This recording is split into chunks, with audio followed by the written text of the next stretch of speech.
안녕하세요. 경희서당의 강경입니다. 한자가 모양이 비슷하면 혼란스러울 수 있어요. 그것을 좀 모아서 익혀보려고 합니다. 모양이 비슷한 한자 22번째 시간이고요. 오늘 첫 번째 남길류 보낼견을 한번 보시겠습니다. 똑같이 좀 비슷한 점이 있어 보이지만 다른 자인 거 아시죠? 급수시험 볼 때 상당히 오답이 많이 나오는 한자 중에 하나인데요. 먼저 붓으로 구분을 하셔야 됩니다. 남길 유자 위에 있는 한자는 귀할 기자이기 때문에 귀한 것을 남기고 가다라는 뜻의 한자를 집어넣으면 남길 유자가 됩니다. 가다, 남기다, 그래서 유산, 유언, 유품 또는 뱃속에 아이를 남기고 죽음인데 유복자 이렇게 표현할 때 쓰는 남길유가 된다면 보낼견자는 아래다가 언덕부 모양을 더 강조를 하게 됩니다. 언덕부라는 것은 땅, 육지를 상징하기 때문에 어떤 지방을 상징합니다. 그래서 내가 사는 곳을 다른 곳으로 옮기게 하는 것들을 보내다라고 해서 우리가 지방관을 파견하다, 기자를 파견하다 이럴 때 보낸다는 장소를 변경한다는 언덕부 내용을 더 강조하고 있는 겁니다. 그래서 돈이냐 재물이냐 그러면 남길류를 쓰시고 지방의 땅을 상징하면 보낼견을 쓰시게 되면 확실하게 구분하실 수가 있습니다. 맞기림과 섬길사도 상당히 많이 혼란스러워하는 한자죠. 당당히 똑같아 보이는데요. 뒤에 있는 북방인 북쪽임자가 임발음을 주고 사람한테 무엇인가를 중한 임무를 줬다는 뜻이어서 맞기림자가 되는데 임무, 책임 이럴 때 쓰는 임자가 됩니다. 북방임자가 발음을 하는 걸로 보시면 좋고요. 섬길사자 같은 경우는 앞에 사람인의 선비사를 썼으니까 아주 어진 선비를 사람들이 섬기고 모시더라 해서 섬길사, 모실사가 되는데요. 우리가 봉사할 때 참 많이 쓰는 한자입니다. 떠받든다는 뜻이지요. 뒤에 있는 한자들이 발음을 주는 한자입니다. 사람이 하는 행위여서 맡기다, 섬기다로 구분하시면 좋을 듯 싶습니다. 세 번째, 숨기는 편안한 온자도 뒷부분이 똑같이 생겼는데요. 앞에 언덕부를 집어넣어서 언덕에 숨는다인데 뒤에 있는 한자는 조심하다는 뜻이 좀 있습니다. 급할급하고도 약간 비슷한 한자인데 위에 손톱조 손, 장인공도 손, 그 다음 여기 보시면 손 모양의 손에서 다 손을 상징하고 마음심을 집어넣어서 손으로 무엇인가를 하는데 조심스럽게 해야 된다는 뜻인데요. 조심스럽게 나의 거처를 숨어지라다라고 해서 언덕에 숨어버린다고 해서 숨으른 자를 쓰는데요. 우리가 은닉하다 또는 그 자기네들끼리만 쓰는 단어 은어다 또는 숨기는 자가 들어갈 수 있는 은신하다. 그 다음에 숨어서 사는 것을 은거하다. 이렇게 숨다라는 표현을 쓴다면 편안한 본자는 앞에다가 벼와 곡식을 집어넣어요. 그래서 곡식으로 먹고 살고 잘 먹었기 때문에 평온하다. 그래서 우리가 뭐 온건파다, 급진, 개화파다 이럴 때 쓸 때 온건이라는 말 할 때 많이 씁니다. 편안한 것을 추구하는 거고요. 우리가 편안하려면 배 따따디라고 등 따따 이렇게 표현하는 것처럼 먹는 것을 잘 먹었다는 뜻으로 생각하시면 좋겠습니다. 그래서 언덕에 숨었느냐, 벼화 먹을 것을 먹었느냐로 구분을 하시는 것이 좋겠다라고 제가 설명을 드립니다. 네 번째를 좀 중점적으로 보실까요? 상당히 같아 보이는데 마칠요. 자, 아들자, 외로울 혈, 나여, 마칠료자가 있는데요. 아들자자는 아들의 머리에다가 이렇게 팔을 그린 거라고 하고요. 외로울 혈자는 팔이 하나만 있는 아들이고요. 나여자는 아들하고 관계가 없는 한자고요. 마칠료자는 아들이 태어나는 모습인데 천천히 하나씩 설명을 해드릴게요. 자, 방금 제가 말씀드린 것처럼 아들이 갓 태어나서 보자기에 쌓여 있어서 팔만 내놓고 있는 아주 어린아이, 갓난아이 한 5, 6개월 된 아이를 생각하시면 좋은데요. 아들 자자만 아시면 안 됩니다. 얘는 쓰임이 상당히 많아서 천천히. 자, 아들자로 하게 되면 자식, 자녀가 있겠죠.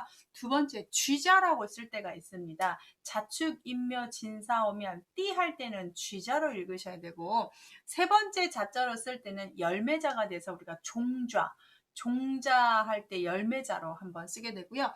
마지막 제일 많이 쓰는 게 전미사 자자입니다. 아무 뜻 없이 맨 뒤에다가 단어에다 붙여주기 때문에 우리가 과자 이럴 때도 쓰고요.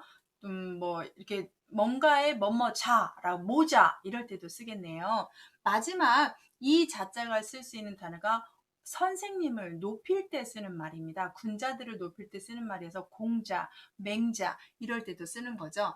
결론적으로 아들자는 아들뿐만이 아니라 쓸미 따라서 천간지지가 됐다가 존칭용어로 됐다가 이런 식으로 쓰는 형태가 있었더라. 그래서 아들자만 외우면 안 되고 자긴 잔데 뜻들이 여러 개 있더라를 좀 아셨으면 좋겠습니다. 외로울 혈자는 팔이 하나만 있는 장애 아들을 뜻하는데요. 이 아들이 엄마 아빠 없이 혼자 산다고 생각해 봅시다. 상당히 외롭게 혼자 사는 사람이죠. 그래서 우리가 부모님 없이 세상에서 혼자 사는 사람, 형제자매도 없는 사람을 혈혈단신이라고 합니다. 호롤단신이 아니라 혈혈단신. 그래서 외로울 혈자를 쓰게 되고 있습니다. 혈혈단신입니다. 그 다음 나여자는 이게 나여도 되고 줄여로도 쓰는데요. 나여자의 유래를 보면 배틀북이라고 합니다. 배틀을 짤 때 세로줄이 있고 가로줄이 있죠. 날실과 시실이 있는데 이 시실을 왔다 갔다 기준으로 날실을 잡고 시실이 왔다 갔다 배틀이 왔다 갔다 하는데 그 배틀 모양 배틀북 모양을 이렇게 써서 내 손에서 내 손으로 왔다 갔다 한다고 해서 주다 나 이런 뜻을 되는데 이 줄여자로 쓰는 것보다 나라는 뜻으로 쓰는 거에서 여일인이라는 뜻이 있습니다. 임금이 자기를 낮추어 지칭할 때 여일인이라고 쓰는데 직역은 나도 어느 나도 어느 사람과 다름없는 한 인간이다라고 해서 여일인이다 자기를 근데 우리가 짐은 이런 말도 쓰는데 나도 한낱 한 사람이야. 나여 한일 사람이 나도 한 사람일 뿐이야. 이럴 때 여일인이다라는 표현을 씁니다. 뭐 우리가 임금이 되어보지 않아서 임금 말을 많이 들을 경우는 없지만 문장 같은데 그렇게 표현이 되기 때문에 참고하시고요.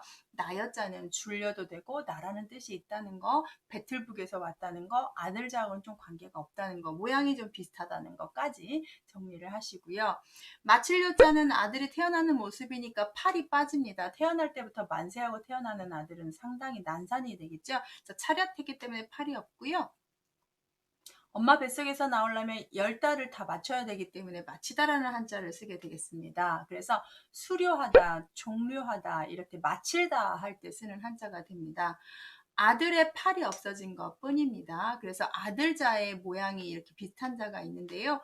아들자는 아들 말고 여러 가지 뜻이 있다는 거 알아두시고 외로울 혈자는 혈혈단신 단어 아시면 좋겠고요. 나여자는 나라는 말, 주다라는 말이 있고 한자에서 1인칭으로 쓴다는 말, 마칠료는 아들자랑 비슷하지만 종료라는 한자에 아들의 팔이 없어져서 된 유래라는 거 아시면 금방 구분하실 수 있을 겁니다. 다섯 번째는 똑같은 한자가 들어가서 자 싸울적, 길쌈적, 빛의 발자취적이 되는데 발음이 적 아니면 채 발음을 하고 있습니다. 먼저 공통으로 들어가는 예자를 알아야 되는 조개패의 위에 주인주라고 표현을 하는데 진짜 주인주로 쓰진 않고요. 책임 책자인데 재물에 대해서 주인의식을 갖는다, 책임을 갖는다라고 하고요. 앞에다가 재산을 상징하는 벼와 쌀가마니를 집어넣었어요.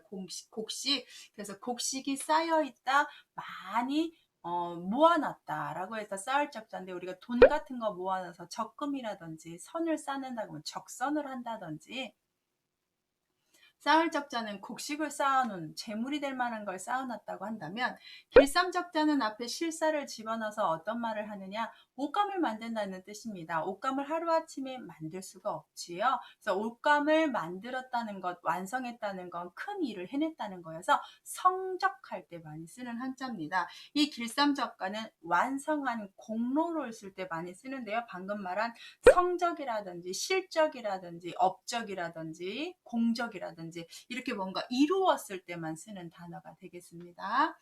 빛의 자는 앞에 사람인 변에다가 책임책인데 돈에 대해서 내가 책임을 져야 되는 빚인데요. 채권이라는 말 한자에 따라서 달라집니다. 빚을 진 사람은 빚을 갚을 채권이 있고 돈을 빌려준 사람은 그걸 받을 권한이 있죠. 그래서 돈을 받을 권한이 있다 할 때 채권은 권세권을 쓰고요.